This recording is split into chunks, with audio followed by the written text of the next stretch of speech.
Hello and welcome to another episode of Coffee with the County. Today I have the pleasure of sitting down with Erin Melz, who's registered nurse, public health supervisor, HHS employee, public health nurse. Yes. Erin, hello, how are you? Hello, thank you. I'm good. How are you? Anything I missed on that title? I think you covered it. Yeah, that describes me in a nutshell. I'm the public health supervisor with Aiken County and at Health and Human Services. Have been an employee of Aiken County for about 23 years. Wow. The last 10 being the public health supervisor. Okay. So where did you come from? Tell us about you, Erin. Sure. Born and raised in Aiken, school in Aiken. So have a passion for our community. Born and raised here. I did move away for a few years to go to college, obtained my nursing degree, and had that pull of home calling me back. So I came back to the community to really engage in my community and try to make a difference here. Yeah, that's really cool. I've been hearing more and more from everyone that moved away for a while, came back here. It seems to be kind of the story, which is a really good story for Aiken County to have, the people come back and want to be here. It seems like it's a pretty good place to live. You said you've done this for 23 years as public health nurse? Yeah, as we move into 2025, it'll be going on 24 years, yes. So started my career with Aiken County, and here I am. So found it to be a very rewarding place to work and, like I said, make a difference in the community and touch the lives of the people here. Tell me a little bit about what are the basics of public health and what you guys cover in your neck of the woods there. Yeah. Well, the basics of public health are to prevent, promote, and protect the health of the community. So that we call that the 3 Ps of public health. It's really our core functions. If you see a public health logo, you'll see those words on that logo. Different from traditional healthcare, public health really looks to positively impact the health of a community as a whole and the public. So yes, we do individual services. So for example, our home visiting work is for individual people and families. But all of those services we really deliver with the intention of making an impact on the community as a whole. Other programs that we have, and we can talk about that a little bit later, but other programs are more population or community approached work. So like our SHIP program is more of a population approach rather than that individual. Sure. The other thing that's a little bit different about public health is that we go to where you are. So again, a little bit different than traditional healthcare where you're going into a clinic or a hospital-based setting. We're going out to you. So we do services in the home or go out and about and do immunization clinics in the fall, and we're traveling about the county and really going out into the community. That really important role in our organization, taking care of those citizens and making sure that we're there for them. How many employees are in the public health world of HHS? Yes. Our public health department, again, is part of Health and Human Services, and within my unit we have 10 staff, which includes myself. So I have staff that work in a couple of different areas. I have a few staff, 2 public health nurses and a case aide that work under the home and community-based services area. So work very closely with the social services unit, delivering services, case management, and supports to our disabled and elderly members of our community. And then I have 3 public health nurses, a case aide, a health educator, and a community health specialist under the family health program area of public health. Yeah, it's quite a staff. It is. Quite a staff. And I listening to the board meeting last week. You might be having a couple retirements coming from that area. We have 1 retirement coming out of public health. Financial Okay. Services just had a retirement this week. So Liz Short, who I know you have talked with as well, she is one of our public health nurses and right now oversees the WIC program and some of our opioid work, as well as supporting many of the other programs out of public health, and she is retiring in January.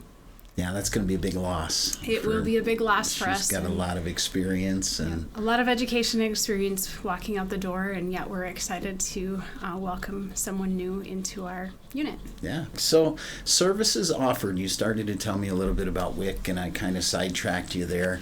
Tell me some of the services that are offered through public health. Yeah, so we have a lot of programs that come out of the public health unit. We have services and programs that are kind of traditional, and many of our the people in our community have heard about of those programs, and others that are fairly new.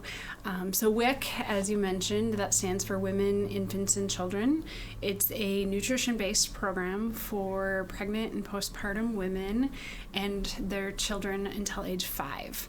Part of WIC, we offer supplemental foods. We provide nutrition education, breastfeeding support, and tried to identify any concerns early and make appropriate referrals when necessary. Another one of our common programs that many people know about is our home visiting program. I love our home visiting program because we can offer it to everybody in Aiken County that has a new baby.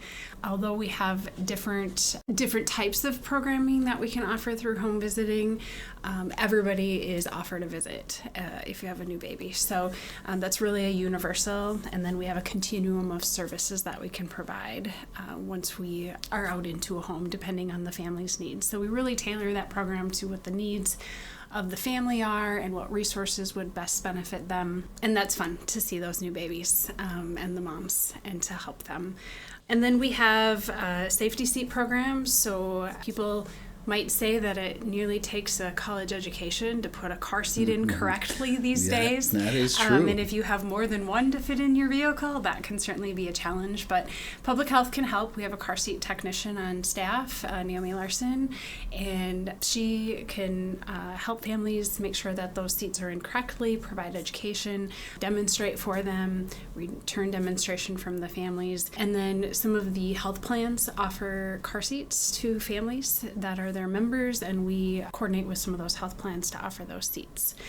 Immunization clinics is another big one that people know about. I mentioned before that each fall we go out into the nooks and crannies of our county, so you'll see us at schools, town halls, community centers, churches, and we have a schedule throughout, usually October and November, offering influenza and COVID vaccines throughout the county. And then when it's not fall and it's not time to get those particular vaccines, we can offer other vaccines for people who need them, whether adults or youth, for those regularly scheduled vaccines. So those are just a few. Yeah, that's awesome. You mentioned, we had talked about a couple of years back now already, but we did have a pandemic, and I remember I was just coming on board at that time, and the tremendous work that your team was doing to help with the vaccines and help educate and being able to make sure that we had as many answers as possible during that really scary time for our residents. So I thank you for all of the things that you do on an everyday basis, and then when a crisis happens, you're there for it. And you mentioned that having children and how overwhelming that might be at times, and to be able to have somebody there to just help you with the car seat and just talk through some different things. And it's not everybody's first time, but the first time you have one is really overwhelming, and it's there to help. So any lesson that gets learned that we talk about, right, in here for the listeners, reach out and ask questions, and this is truly a department that is here to help and support and cares and wants to be part of the solutions for anything that you have going on out there. So absolutely.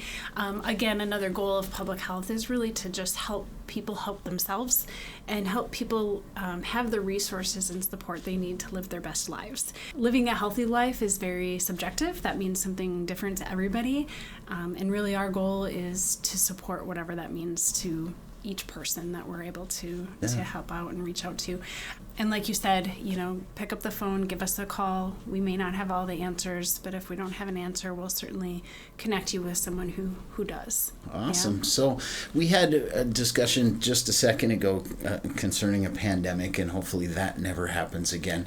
And you mentioned the immunizations or the flu shots and things like that are going on now. Are there any other hot topics that in this time of year really concerning? At Public Health, we're constantly kind of turning our ear and eye towards what's coming down the pike and how we can, positively impact that and help protect the health of the public. So right now, many are aware of the opioid crisis that we're working on. Cannabis becoming a legalized substance in Minnesota. So really, how can we help support education and outreach in the community? How can we work with the schools to protect our youth? The opioid settlement funding has now come into our county, and that's available. So we're looking for partners to help collaborate on the expending of those dollars to support treatment and harm reduction of opioid use. Maternal child health, consistently looking for ways how we can best support the early starts of those infants and children. And I would say another one is just really the emerging emergency preparedness things, how we can best stay prepared. You mentioned the pandemic. Those were some of the hardest, longest days of my career in public health. But it was amazing how our community came together and we worked together, and we got the work done. I would be remiss if I didn't say thank you to my public health staff, because they did the hard work. They were boots on the ground every day, and I was supporting them the best that I could. But whether it's a pandemic or an ice storm or a blizzard or a flood or a windstorm, how can we stay prepared to respond to those things? What are the needs of our community going to be? Working with our community partners so that we have places that might be alternative locations for people to go if it's cold or hot or rainy, or if they need food, all of those things. So, what are some examples of those partners, community partners that are out there? Who do you work with?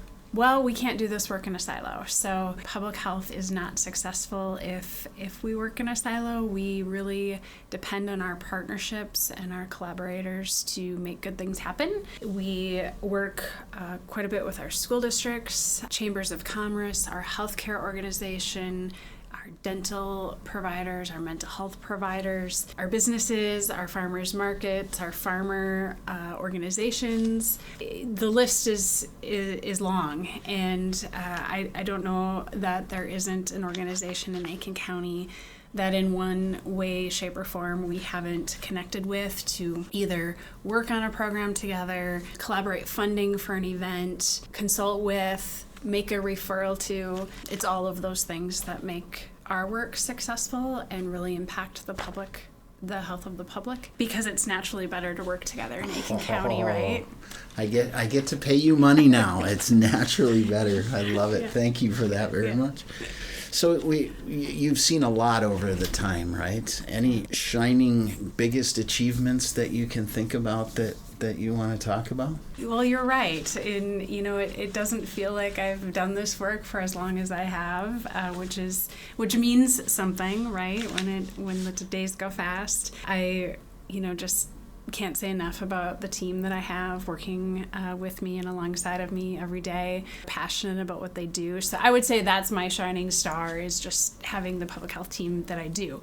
But aside from that, and some of the initiatives and the programs, getting through COVID was a huge hurdle, and there were a lot of good things that came out of that, and a lot of good lessons that we've learned. We would probably all say we don't want to revisit another pandemic. No, thank you. Yeah. No, thank you. But there were definitely lessons that we were left with that we can move forward with and do good things. And, the partnerships that have really solidified here in Aiken County, I'm really proud of the many, many partners that we have and that we work with, and that we together make a difference. We've, one of the challenges that we have with public health is some of the funding streams. So we work a lot on grant-based programs.